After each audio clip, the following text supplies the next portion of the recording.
आज आमच्या समोर तिथे दादाभाऊंच्या बंगल्यावर जवळपास 250 ते 300 महिलांचा एक ग्रुप होता। आम्हाला आश्चर्य वाटलं की एवढ्या महिला कशासाठी आलेल्या आहेत। त्यावेळेस लक्षात आलं की नाशिक जिल्ह्यातील मालेगाव तालुका आणि सटाणा तालुका इथे जे कंत्राटी पद्धतीने शिक्षिका लागलेल्या आहेत त्या सगळ्या तिथे आल्या होत्या। त्यांचं निवेदन पण मी एका व्यक्तीला विचारलं तर ते म्हटले की आम्हाला सेवा कालावधी वाढवून हवा आहे आणि शिवाय सेवेमध्ये सामावून घेण्यासाठी आम्ही निवेदन देत आहोत।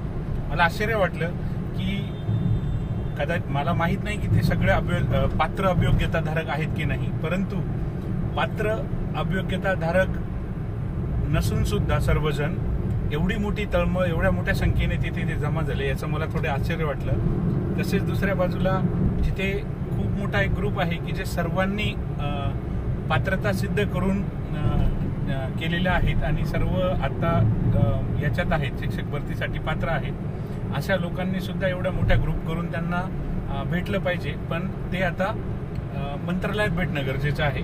आणि सगळ्यात महत्त्वाचं, दादाभाऊंना जेव्हा सगळ्या ह्या निवेदन मिळत होते त्यावेळेस आम्ही त्यांचं बोलणं रेकॉर्ड तिथे करू शकत नव्हतो, परंतु बोलता बोलता ते असं म्हटले की माझ्याकडे खूप वेगवेगळ्या पद्धतीचे लोक वेगवेगळ्या पद्धतीचे निवेदन घेऊन येत आहे।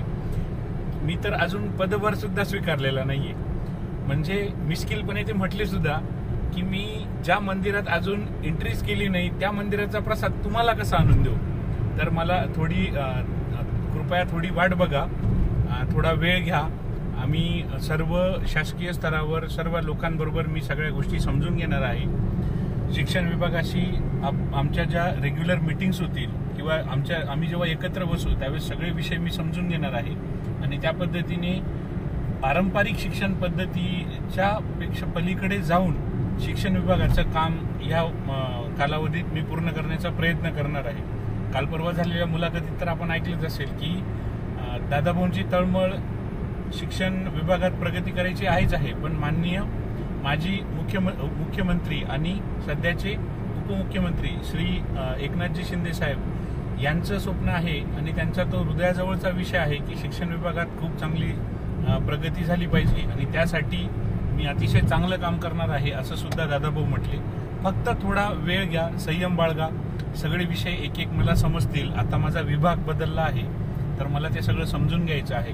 त्याच्यामुळे आज तुमचं निवेदन आलं ते मी त्यांनी आमच्यासमोर स्वीय सहाय्यकांना सांगितलं की याच्यातले मुद्दे नीट लिहून ठेवा म्हणजे जेणेकरून आपल्याला काम करताना सोपं जाईल। आणि खरंच आनंदाने त्यांनी ते घेतलं, अतिशय पॉझिटिव्ह रिप्लाय दिला आणि सकारात्मक वाटलं सगळं त्यांच्याशी बोलताना की ते कुठल्याही पद्धतीने असं म्हटले नाही किंवा वेगवेगळ्या प्रकारचे लोक वेगवेगळ्या मागणी घेऊन जात असताना सुद्धा त्यांच्या चेहऱ्यावर कुठेही कंटाळा नव्हता। ते चांगल्या पद्धतीने काम करतील अशी अपेक्षा आहे।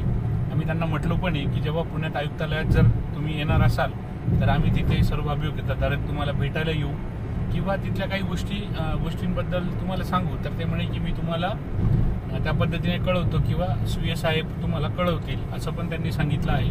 म्हणून आपल्यासाठी एक महत्त्वाचा विषय आहे तो म्हणजे ग्राउंड लेवलला काम करणं आणि संयम बाळगणं थोड्या दिवसासाठी, कारण हे लवकरच चित्र बदलणार आहे आणि आपल्याला पुढील कार्यवाहीसाठी त्यांना शिक्षण विभागाला सुद्धा ती सूचना लवकरात लवकर देणार आहेत।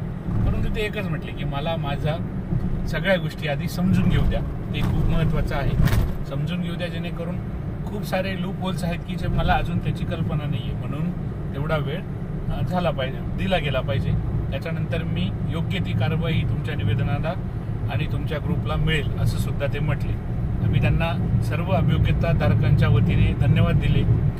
पुष्पगुच्छ राजकीय दुखवट्यामुळे ते घेत नव्हते कोणाचे, पण निवेदन स्वीकारले आणि त्यांनी सांगितलं की तुमच्या निवेदनावर निश्चित कार्यवाही होईल। धन्यवाद।